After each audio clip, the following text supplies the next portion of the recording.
নমস্কার বন্ধুরা, কে কোথায় আছো? আশা করি ভালো আছো। তো এই দেখো নিয়ে এসেছি আজ আমরা বাটা মাছ।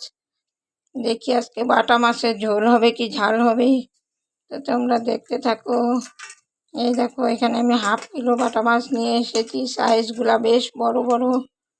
এবার আমি কেটে বেছে ধুয়ে নিই, তাহলে তোমরা দেখতে থাকো। দেখো এখানে আমার মাছ কাটা বাছা ধোয়া হয়ে গেছে। আমি সামান্য হলুদ ও সামান্য লবণ ও একটু সর্ষের তেল দিয়ে ম্যারিনেট করে নিয়েছি।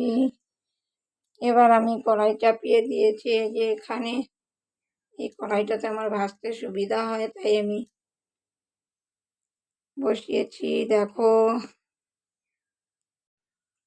কড়াইতে আমি দিয়ে দিলাম তেল।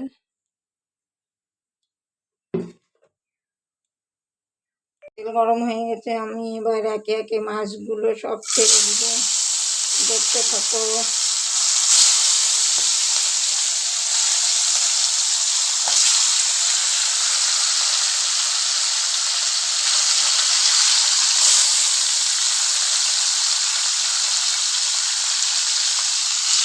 এখানে আছে আগে ভেজে নিয়ে অল্প অল্প করে দুবারে ভেজে নিব। আমি আমরা নিয়ে নিয়েছি একটা গোটা টমেটো, মাঝারি সাইজে 4-5টা কাঁচা পাকা লঙ্কা, আদা, আর নিয়ে নেব 1 চামচ কালো সর্ষে,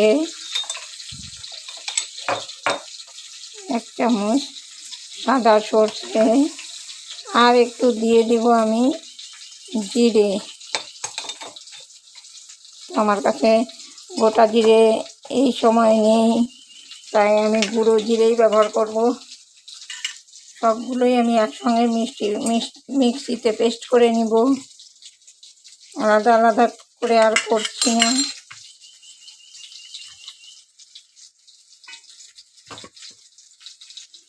এখানে আমার মাছটাও ভাজা হয়ে গেছে, এই যে কত সুন্দর লাল লাল করে ভেজে নিয়েছি। এবার নামিয়ে নেব। নামিয়ে নিয়েছি, দেখো কত সুন্দর লাল লাল করে ভেজে নিয়েছি। পরের মাছগুলো ভাজতে দিয়ে দিয়েছি। এবার দেখতে থাকো। এখানে আমি একটু জল অ্যাড করলাম, মশলাটা করে নিই। দেখতে থাকো তোমরা ভিডিওটা। গরমের সময় এই তেলে আমি বেগুন আর আলুটা ভেজে নেব।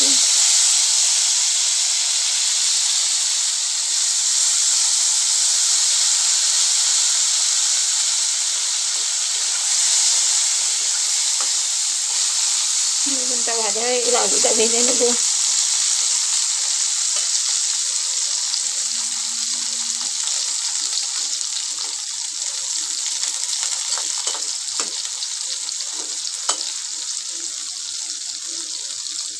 ভাজা হয়ে গেছে, এবার আমি আলুটা দিয়ে দিয়েছি।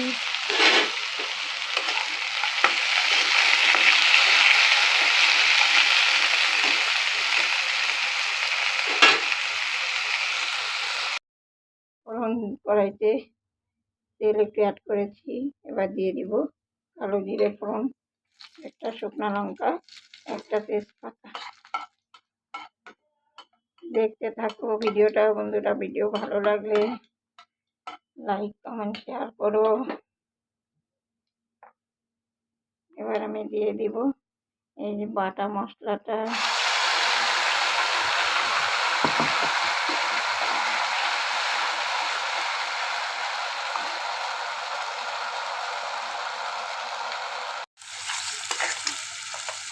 দিয়ে দিলাম হলুদ গুঁড়ো,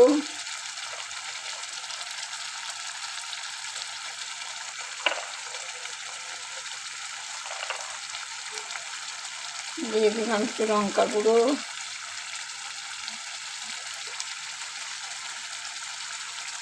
দিয়ে দিলাম লবণ। আমি আগে লবণ দিয়েছি, একটু কম করেই দিলাম। এবার সুন্দরভাবে কষিয়ে নেব যতক্ষণ পর্যন্ত তেল না ছাড়ছে।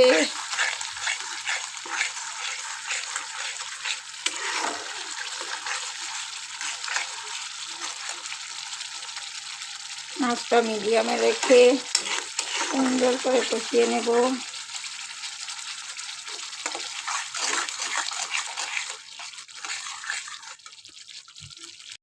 কি সুন্দর কালার হয়েছে দেখো বন্ধুরা। এবার আমি একে একে আলু আর বেগুনগুলো দিয়ে দেবো।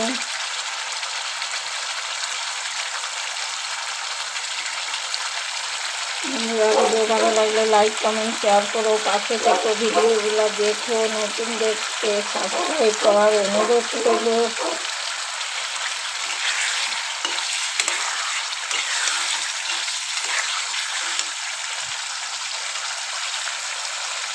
গরমের দিন এইভাবে করে তোমরাও বাটা মাছের ঝোল বানিয়ে খেয়ে দেখো, খুব ভালো লাগবে। এটা আমি ঝোল করবো।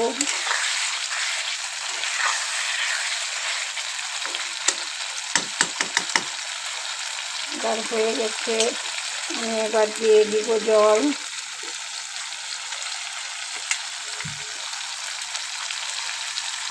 দিয়ে দিলাম জল। এইভাবে করে করলে পরে বেগুনও গলবে না, আলুও গলবে না, খুব সুন্দর হবে খেতে। তোমরা যে যতটা ঝোল খাবা সেই পরিমাণেই জল দিবা। এবার ফুটলেই আমি মাছ ছেড়ে দেব। বন্ধুরা মাছের ঝোল আমার ফুটে গেছে, এবার আমি একে একে মাছগুলো ছেড়ে দিচ্ছি। যে দেখো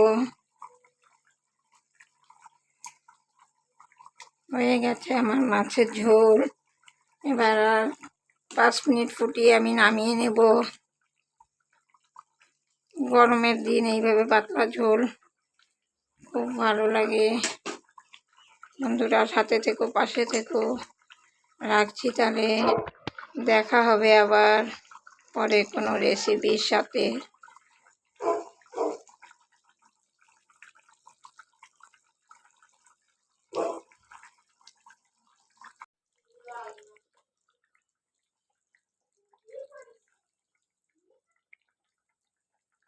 হয়ে গেল বাটা মাছের ঝোল বেগুন আলু দিয়ে।